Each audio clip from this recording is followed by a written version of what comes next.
déjà le premier prémisse du jardin paysager, du jardin à l'anglaise.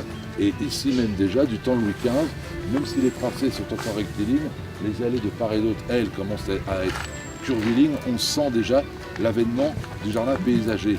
Je vous rappelle aussi que le jardin paysager n'est pas une reproduction de la nature, mais une caricature. On représente la nature, non pas telle qu'elle est, mais telle que nous, on aimerait qu'elle soit.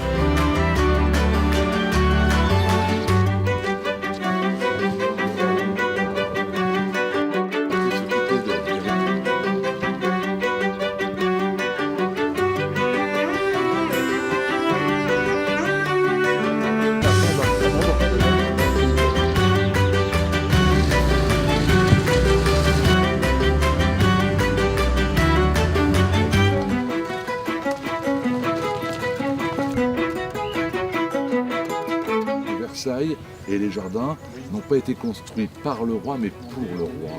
Et donc il y a eu des terrassiers, des jardiniers, des tailleurs de pierre qui ont travaillé et qui ont perdu leur vie pour ce lieu. Et que de temps en temps, leur rendre un petit hommage, c'est ne pas faire, j'allais dire, d'ombrage à la royauté, ni même à l'histoire, c'est simplement faire preuve d'honnêteté.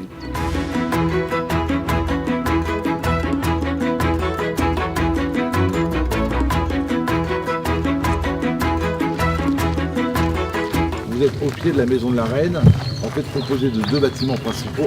Sur votre droite, la maison de la Reine proprement dite, et à gauche, le pavillon du Seigneur. Et vous remarquerez que la maison du Seigneur est plus petite que celle de la Reine. À l'époque déjà, on proteste depuis quand une femme se permet-elle d'avoir une maison plus grande que celle de son homme.